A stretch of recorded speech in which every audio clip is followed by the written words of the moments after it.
Исәнмесез, Яңа Гасыр каналында Татарстан хәбәрләре тапшыруы студияда Илгиз Шәкуров. Без турдан туры эфирдә эшлибез. Алдагы ярты сәгатьтә җомга көне яңалыклары. Чистайдагы мәдәни мирас объектында янгын чыккан, ут эчендә бер кешенең гомере өзелә. 19 гасырда төзелгән истәлекле бина ни сәбәпле янган, бу хакта тулырак Инзилә Хөсәенова. Җитештерү күләме арта, эшчеләр саны кими. Кадрлар етмей, яшьләр юк авылда. Барлык рабочийбызда ылы яшьтәге кешеләр. Фермерлар съездында тагын нинди проблемалар күтәрелде? Шулпан Касымова. Оңайлыклар булдырыла, резидентлар саны ни өчен һаман артмый? Бу эшне активлаштырабыз инде. Безнең тагын бер потенциаль резидент бар, менә шулар белән эшлибез бүгенге көндә. Чистай районында эшмәкәрләрне арттыру өчен нинди чаралар күрелә? Булар хакында тулырак Илдар Сафиуллин. Чистай прокуратурасы мәдәни мирас объектында янгын чыкканнан соң тикшерү эше башлады. 2 катлы бина 19-20 гасырларда сәүдәгәр Павел Лизунов яшәгән утар була. Бердә әле дә кешеләр торган. Кич янгын чыкканнан соң күбесе урамга чыгып кала, кемнәрнедер тәрәзә аша коткаралар. Тик нәтиҗәдә бер ир-атның гомере өзелгән. 4 кеше район хастаханәсендә. Ягынчы фаразлар буенча янгын тәмәке тарту сәбәпле килеп чыккан булырга мөмкин. Саксызлык сәбәпле кеше үлеменә китерү маддәсе буенча җинаять эше кузгатылган. Ни өчен мәдәни мирасны саклап кала алмаганнар? Гаеплеләр гаеп билгелеме? Теманы Инзилә Хөсәенова дәвам итә. Чистай үзәгендәге Лизунов утарын кичке 9-да ут камап ала. Әлеге кадрларны шәһәр халкы төшереп алган. Бу кеше яши торган йорт була. Янгын сөндерүчеләр 12 кешене тәрәзә аша коткара. 2 бала да булган. Работают на месте дознаватели, эксперты.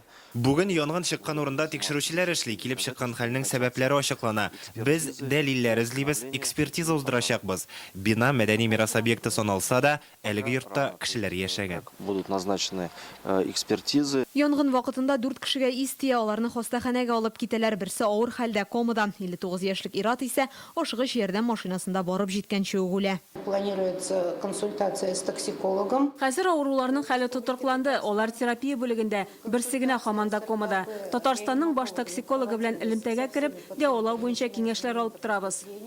Все обследованы в полном объеме. Чистай борынгы йортларга бай шәһәр, янган бина 19-20 гасырларга карый. Ул сәүдәгәр Лизуновныкы була. 1941 елның августыннан 43 елның июненә кадәр биредә танылган шагыйрь һәм тәрҗемәче Николай Асеев та торган. Борынгы йорт республика дәрәҗәсендәге мәдәни мирас объектлары исемлегендә тора. Ул муниципалитет карамагында булып санала. Ни өчен шәһәр хакимияте аны саклау чарасын күрмәгән? Югалган өлеше өчен кем җавап тотачак? Без бүген сорауларыбызны Татарстанның мәдәни мирас объектларын саклау комитетына юлладык. Әмма монда бу хәлгә кыскача аңлатма бирделәр. Хәзерге вакытта бу урынны янгыннан соң тәртипкә китерәләр. Эш бара. Моннан тыш хокук саклау органнары хезмәткәрләре тикшерә башлады. Башка аңлатма бирергә әлегә иртәрәк. Беренчел фаразлар буенча янгын подъездагы тәмәке төпчегеннән башланган. Хәзер прокуратура мәдәни мирас объектларын саклау буенча куелган таләпләрнең үтәлү-үтәлмәвен тикшерә. Чистай телевидениесе белән берлектә Инзилә Хөсәенова, Наталья Япаева, Сергей Легасов, Яңа Гасыр каналы. Татарстан Таҗикстан белән икътисади хезмәттәшлекне арттырырга җыена. Бүген Россия делегациясенең әлеге илгә 2 көнлек эш сәфәре тәмамланды. Аның составында Татарстан рәисе һәм республиканың зур 10 предприятиесе җитәкчеләре дә бар иде. Шул исәптән КАМАЗ белән Татнефтьнеке дә. Бу 2019 елдан әлеге илгә беренче рәсми сәфәр. Бүгенге очрашулар иң югары дәрәҗәдә узды. Рөстәм Миңнехановны Таҗикстан президенты да, премьеры да кабул итте. Әлбәттә, ният озак вакытка исәпләнгән хезмәттәшлеккә чыгу. Бүгенге очрашулар хакында Гөлнәс Сайфетдинова. Эмомали Рахман белән Рөстәм Миңнехановның җылы очрашуы ике арадагы элемтәләрне ныгытуга тагын бер этәргеч. Алар сәүдә, икътисади һәм гуманитар хезмәттәшлекне арттыру яклы. Форсаттан файдаланып, Рөстәм Миңнеханов Таҗикстан делегациясен Россия ислам дөньясы халыкара форумында катнашырга чакырды. Я искренне благодарен уважаемому президенту Таджикистана, который очень тепло принял меня, очень много вопросов мы обсудили. И, конечно, он сказал, что обязательно наша делегация во главе с премьер-министром посетит форум. Эшлекле сәфәр барышында республика рәисе әлеге илнең премьер-министры Кахул Расулзада белән дә очрашты. Узган ел Татарстан белән Таҗикстан арасында товар әйләнеше 30 миллион доллардан артып киткән. Үсеш бар. Шулай да хезмәттәшлекне киң җәелдерү өчен мөмкинлекләр күп әле. Өстенлекле юнәлешләр булып машина төзелеше, авыл хуҗалыгы, сәламәтлек саклау һәм мәгълүматлаштыру тармаклары тора. в теплой дружеской обстановке обсудили возможности нашего сотрудничества. Вот господин министр промышленности был закреплен, мы с ним много обсуждали, где, в каких направлениях мы можем быть взаимополезны. Мы договорились, что мы создадим рабочую группу, сделаем дорожную карту, не просто вот поговорить. Кахир Расулзада иqtisadi хезмәттәшлекне ныгытуга әзер булуларын белдерде. Таджикистан, в свою очередь, глубоко заинтересован. Татарстан Россиянең алдынгы һәм үсештә булган төбәге. Без сезне күзәтеп торабыз, уңышларыгызга сөенәбез. Элемтәләрне ныгыту, аларны төрләндерү Таджикстан тышкы сәясәтендә өстенлекле юнәлеш булып тора. Рөстәм Миңнехановның Таҗикстанга эшлекле сәфәре бүген тәмамлана. Кичә ул Россия делегациясе составында төбәкара хезмәттәшлек буенча конференциядә булды. Форумда Таҗикстан һәм Россиядән, шул исәптән Татарстаннан 500 компания катнаша. Гөлнас Сайфетдинова, Яңа Гасыр каналы. Бүген Россия премьер-министры Михаил Мишустинның туган көне, аңа 57 яшь тулган. Рөстәм Миңнеханов хөкүмәт рәисен социаль шелтәр аша котлады. Сезнең тырышлык һәм хезмәт сөючәнлек безгә дә билгеләнгән юнәлеш буенча алга барырга ярдәм итә. Туган көнегез белән дип язган республика рәисе һәм видеоролик урнаштырган. Андагы кадрларда Михаил Мишустинның Татарстанга эш сәфәре белән килгән чагы. Ел ярым элек ул Рөстәм Миңнеханов белән КамАЗга барган иде. Ул вакытта яңа электробуста йөреп карадылар. Соңгы 10 елда Татарстан авылларында яшәүчеләр саны 100 меңгә кимегән. Чагыштырып карасак, бу республиканың 4 районы кадәр дигән сүз. Бүген Татарстан фермерлары һәм крестьян хуҗалыклары берлеге съездында узган елга нәтиҗә ясадылар. Узган ел бай уңыш җыеп алсалар да, аны урнаштыра алмыйлар. Хәзер складларда 6 миллиард сумлык ашлык ята диләр. Бөртеклеләргә генә түгел, сөткә дә бәя төшкән. Техника, ягулык җиһазларга арта. Бу шартларда фермер хуҗалыкларга ничек эшләргә? Чулпан Касыймова материалы. 30-нчедән уже 29, 20-чә хәтлечә дип әйттеләр уже. 20-чә төшәбез, ул бик зур акча югала. Яңа Шишмә районыннан килгән фермер Илфат Садыков 5 ел терлек тота. Гаиләсен дәвам итәргә дип авылга кайткан. Әтисе сыерлар асрый, үзе сугымга үгезләр үстерә. Итне урнаштырыр өчен кафе ачканнар. Җаен табарга тырышабыз ди, әмма җитештергән продукциягә бәя төшүгә борчылалар. Сөтнең бәясе төшә уже. Бәңгесе көндә уже сөт кышкыны 29 сумга сдавать итәбез. Ул бик әзип саным мин. Ә удобрение, соляркалар арта бара. Актаныштан Илгиз Шәйхрәзиев казлар үстерә. Узган ел 8 мең булса, быел 15 меңгә җиткергә планлаштыра. Баштан арткан сайын җирләр күбрәк кирәк бит инде. Бөтенләй шул җирдән тора. Эшләргә җир булса, эш бар. Авыл хуҗалыгы өлкәсендә эшләүче фермерлар бүген барлык мәсьәләләрне уртага салып сөйләште. Әлмәттә яшәүчеләр җир проблемасын күтәрә. Эшкәртелмәгән урыннарны рәсмиләштерү өчен бик күп документ җыярга кирәклеген әйтәләр. Берничә елга сузылырга мөмкин. Да, вы должны получить бесплатно, только через торги. Ну как говорят, без торгов же. Вот ФАС сказала. Иң борчыган мәсьәлә кадрлар кытлыгы. Авылда эшләүчеләрнең күбесе пенсия яшенә җитеп килә, яшьләр китеп бара. Рабочий кешеләр җитмәй. Хозяйствоны дальше больше зурайтырга исәбебез. Менә мен хәзер үзем 82 белән барам. Көне төне хезмәттә, эштән курканым юк. Яшьләр нәрсәгә калмый? Яшьләргә теге зур зарплата плата кирәк. Мин алардан бик аңлыйм. Беренче Казанга киттеләр. Б. Яна икенчеләре дорожный ларга китәләр, дорожникларны кисәң алар 150 меңгә аена акча түлиләр. Татарстанда 4 меңгә якын фермер хуҗалыгы бар. Быел алар җитештергән продукциянең тулаем күләме 1 миллиард ярым була язган. Соңгы 15 ел эчендә 10 тапкырга арткан. Мөгезле эре терлек саны 34 меңгә күбәйгән. Яшелчә, җиләк, җимеш, бәрәңге үстерүчеләр дә шактый, хәтта икра да җитештерә башлаганнар. Татарстанда узган ел бай уңыш җыеп алынды, әмма аларның яртысы диярлек әле складларда ята. Былтыр 51% валовое производство иде. Быел 43%, но 43% мен әйттем инде 6 миллиардан артык ниләрдә складларда иген ята. Шуңа күрә безнең уңышлар билгеле, и шул уңышларга карап государственная агроэкономическая политика да төзергә тиеш. Авыл хуҗалыгы министры киңәшмәдә онлайн катнашты. Будем едино идти. Министрлык фермер һәм крестьян хуҗалыклары берлеге белән бергәләп эшләргә кирәк. Җитештерүне арттыру өчен заводлар, эшкәртү оешмалары төзергә кирәк. Моның өчен безгә федераль һәм республика бюджетыннан саллы гына акча бүленә. Барлык проблемалар да исәпкә алыначак. Надо снижать затраты. Чыгымнарны киметергә кирәк. Без авыл хезмәтчәннәре өчен дизель ягулыгына акцизларны бетерүне сорыйбыз. Алар бит тракторлар белән федераль трассада йөрми, дәүләткә ашлык мәсьәләсен дә хәл итәргә кирәк. Бөртеклеләрне читкә чыгарудагы чикләүләрне бетерергә. Шул вакытта бәядә авыл хуҗалыгында эшләүчеләрнең кереме дә артачак. Республикада авылларны һәм андагы тормыш рәвешен саклап калу өчен бик күп программалар бар. Фермерларга грантлар бирелә. Соңгы 10 елда моның өчен 4 миллиард сумнан артык акча тотылган. Шулпан Касыймова, Игорь Романов, Яңа Гасыр каналы. Яшел үзәндә махсус хәрби операциядә һәлак булган өлкән лейтенант Гафур Шакирҗанов истәлегенә хәтер тактасы куйдылар. Аны әлеге егет укыган 5-нче гимназия диварына урнаштыралар. Хәрбине искә алу кичәсенә туганнары, иптәшләре, хезмәттәшләре килгән иде. Гафур Шакирҗанов Казан танк училищесында белем алган. Танк батальоны командиры булып хезмәт иткән. Узган елның 13 мартында 26 яшендә һәлак була. Россия президенты указы нигезендә егет вафатыннан соң батырлык өчен ордены белән бүләкләнде. Бизнес алып бару өчен мөмкинлекләр булдырыла, ә резидентларның саны артмый. Чистайдагы өстенлекле үсеш территориясенә соңгы 2 елда нибары 2 резидент кына җәлеп ителгән. Бу районны Татарстанның икътисад министрлыгы коллегиясендә Рөстәм Миңнеханов та тәнкыйтьләгән иде. ТАССР ул эшмәкәрләр өчен яңа мөмкинлекләр мәйданы. Анда проектларын тормышка ашыручыларга салым ташламалары каралган, башка өстенлекләре дә бар. Чистайда хәзер 25 резидент эшли, ә план буенча 38 булырга тиеш. Ни өчен мондый хәл икәнлеген Софиулин белеп кайтты.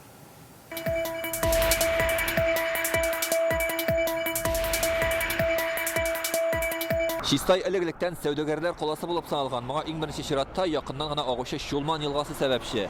Борынгы бабайлар табигать уңайлыкларыннан кулай файдаланса, бүгенге көндә эшмәкәрлек кәсебенә керүчеләргә заманча мөмкинлекләрдән файдалана белү шарт. Моның өчен акыллы, белемле һәм тәвәккәл булырга кирәк.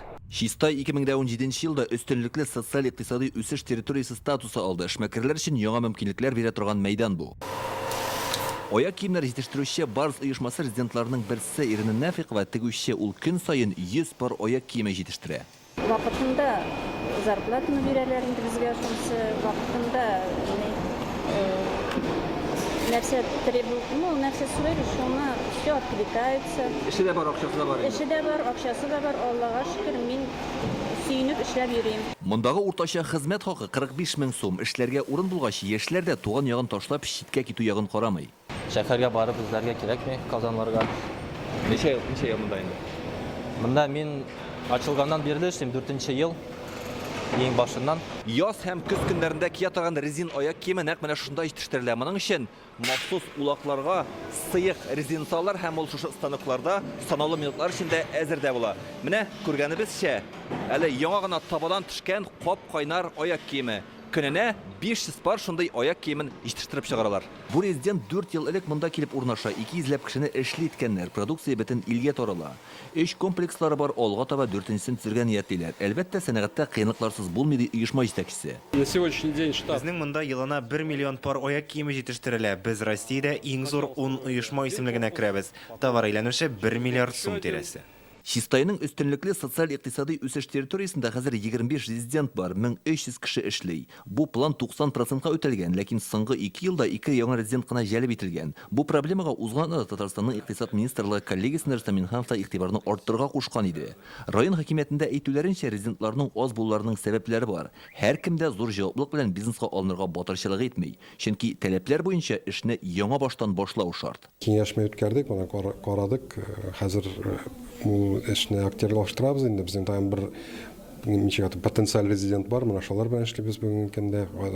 Үзебезнең эшмәкәрләр белән, безнең урындагы эшмәкәрләр бик актив түгел. Менә алар белән эшләргә тырышачакбыз. Аларны да җәлеп итәргә кирәк менә бу мероприятиегә. Өстенлекле социаль-икътисади үсеш территориясе бизнеска берничә ташлама бирә. Табышка салым кимрәк, милек һәм җир салымыннан азат итәләр.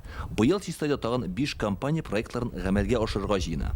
В этом году без даими рәвештә сөйләшүләр алып барабыз. Кемдер инде үз эшен булдырган, җайга салынган проектны үстерәләр. Ә бит тигез урында яңа эш башлау һәркем өчен дә җиңел бирелми. Андый адымга бик атлыгып тормыйлар, хәтта ниндидер өстенлекләр булса да. Быел Чистай өчен төп бурычларның берсе резидентлар белән активрак эшләү һәм инвестициялар проектларын тормышка ашыруда ярдәм күрсәтү. Чистай районыннан Илдар Сафиуллин, Гадел Миңдубаев, Яңа Гасыр каналы.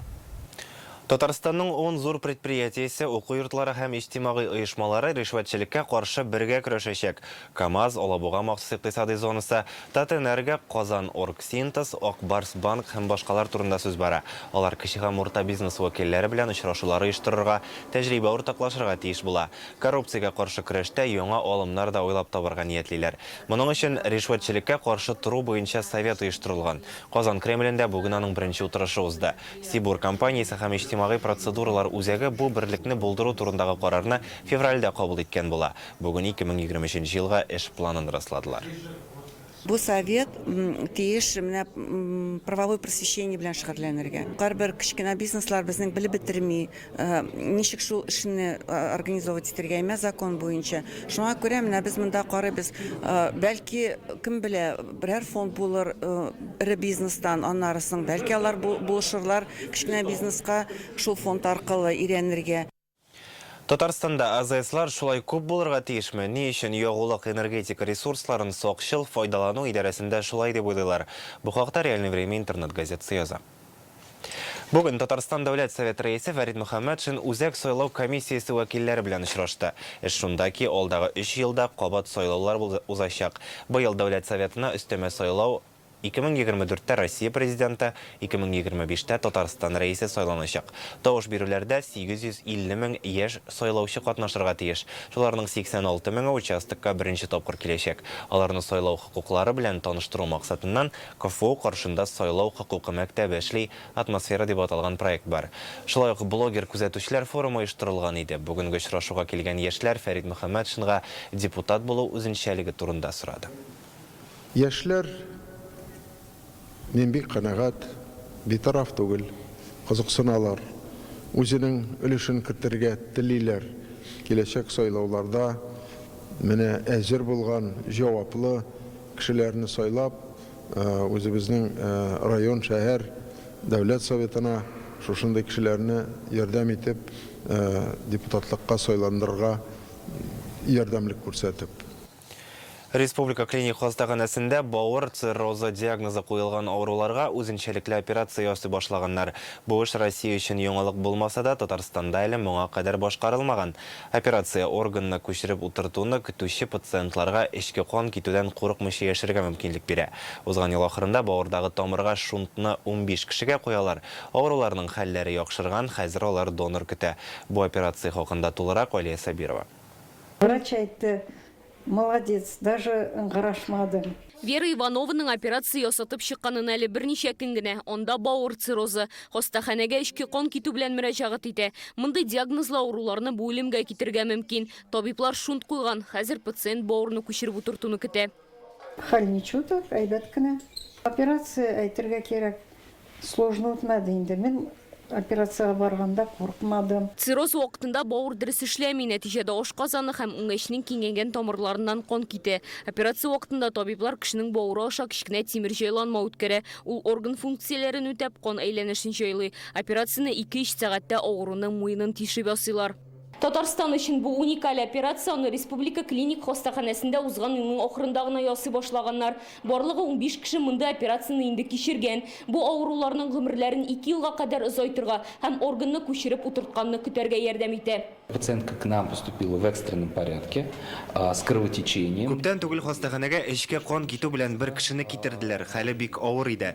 Без аңа шушы төр операцияны ясадык. Ә бер атнадан соң бауырны күчереп утырту өчен донор да табылды.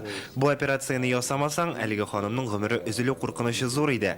Ул трансплантациягә кадәрге бер атнаны исәни минуткара алмас иде. Монда операцияны бауыр күчереп утырту программасы буенча ясый башлаганнар. Татарстанда беренче тапкыр бу орган 2011 елда уңышлы трансплантацияләнгән. Былтыр 55 пациент яңа бауырлы булган. Реально, те регионы, которые выполняют трансплантацию органов. Бауыр күчереп утыртуны даими башкаручы төбәкләр аз. Татарстаннан кала Новосибирскине гына атый алам. Елына мондый 70-80 операция ясарга планлаштырабыз. Республикада хәзер 300-дән артык кеше донор көтә, шуларның 40-на бауыр кирәк. Донорны озак көтәргә туры килсә дә, яңа төр операция пациентларны трансплантацияга кадәр яшәтү мөмкинлеген бирә. Алия Сабирова, Вадим Илларионов, Яңа Гасыр каналы. Якынлашып килүче 8 март бәйрәме уңайыннан Татарстанның журналистлар берлегендә бу өлкәдә хезмәт куйган хатын-кызларны кутладылар. Очрашуга телевидение, радиода, басма матбугатта эшләүчеләр һәм ветеран журналистлар чакырылы иде. Аларны республика журналистлары берлеге рәисе Илшат Әминов тәбрикләде. Журналист ир-егетләр концерт оештырган. Илдар Кыямов белән Данил Гыйниятов җырлый, Илшат Әминов гитарада, Васил Гарифуллин баянда уйнадылар. Илфар Кәримов бәйрәм шигыры сөйләде. Шаян ТВ каналы алып баручысы да музыкаль бүләк әзерләгән җыр башкарды. Бүген Татарстан журналистларының 80% гүзәл затлар.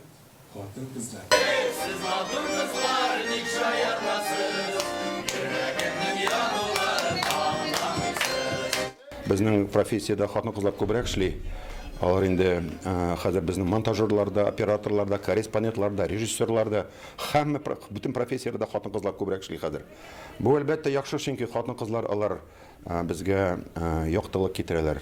Алар безгә гаилә учагын җылытып торалар. Алар безнең өчен һәрвакыт яңа матурлыкны ачалар. Һәм алар әйдәүче рольләрдә, һәм алар иң алдынгы рәтләрдә, иң кыю журналистлар хатын-кызларыбыз. Шуңа да инде без бик рәхәтләнеп бүген хатын-кыз журналистларыбызны 8 март бәйрәме белән, яз бәйрәме белән кутладык. Бәйрәм бик матур, күңелле үтте. Чөнки барысына монда бер-берсен белә, якын белә һәм дә шул ук вакытта белми дә кебек. Чөнки һәркемнең ниндидер бер һөнәре бар. Без менә егетләр арасында шагыйрьләр дә бар, шигырь сөйләүчеләр дә бар, нәфис сүз осталары да бар, гармунда да уйныйлар, җырлыйлар да. Бу чын күңелдән менә килеп чыкты. Быелгы котлау бик үзенчәлекле иде. Хезмәттәшләребезнең иҗади тәбрикләве шатлыклы да, дулкынландыргыч та ди кызлар. Журналистлар берлеге безне алалап, менә бүген нинди зур бәйрәмгә чакырды. Күңелгә яз сулышы иргән һәм үзебезнең хезмәттәшләр белән очраша торган бәйрәм. Мин беләйдем инде безнең журналист ир-атларыбыз шундый бөтен нәрсәгә талантлы, җырга да, биергә дә, сөйләргә дә. Әмма бүген бик күп кешеләрне яңадан ачтым шикелле. Бик шатланам. Җомга көн шундый яңалыклар алып килде. Рекламадан соң иртәге көнгә һава торышы турында мәгълүмат. Аны бүген Эльвина Насыйбуллина җиткерер. Исән-имин булыгыз.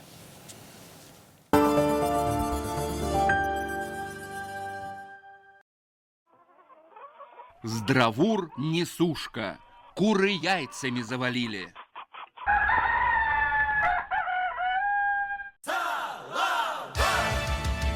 Яңа җырлар, шәп юмор, Салават җыр театры Чиләбе шәһәрендә. 5 март Железнодорожников мәдәният сараенда 34-нче сезон концерт тамашасы. Башлана 17 сәгатьтә.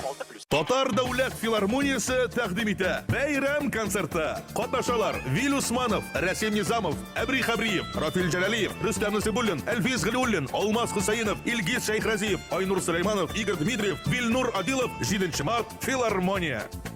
Только в марте Джилика Нафта объявляет дни рекордных выгод. На весь модельный ряд Джили честная выгода до 690 тысяч рублей. Сдайте свой автомобиль и уезжайте на новом Джили. Канафта 230 30 30. Уважаемые жители Республики Татарстан, у вас есть возможность полностью списать свои долги. Вам поможет Банкрот-центр. Не теряйте времени. Записывайтесь на бесплатную консультацию. Кадерле тамашачылар, 2023 елның 10 мартында Камал театрында Татарстанның һәм Россиянең халык артисты Ринат Таҗетдиновның юбилей кичәсе үтә. Программада спектакльләрдән үзекләр һәм актерның иҗатташ дусларынан котлаулар. Билетлар сатуда 12 яшьтән өлкәннәр өчен. 150 килограммлык артист. Шул 150 килограммда күпме бәхет, күпме эмоция, күпме шатлык. Динарис ил-егет 45-тә ни була дип исемләнгән театралаштырылган мюзикл тамашасын тәкъдим итә. Ландыш Нигъмәтҗанова, Ләйсән Мәхмүтова, Гүзәлия, Рәсим Низамов, Касан бию ансамбле һәм башкалар. 30 март Казан, 2 апрель Яшчаллы, 8 Әлмәт, 9 апрель Барда, 10 апрель Пермь. 45-тә ни буласын килеп бара. Әйе, мин шундый. Барыгызны Сізді да концертларда күтіп қалам. Открытие нового магазина «Планета Second Hand» в Казани. Ждем вас на Мусина, 29Б. Экстрим-программа «На грани» в Казанском цирке с 23 февраля. Абдülfet Safi юбилей концертлары давам ите. 5 март Казан пирамида, 17 март Арша, 25 Яршаллы, 2 апрель Казан пирамида, 26 апрель Стерлитамак, 26 май Ижау. Абдülfet Safi. Ящикләве 6+.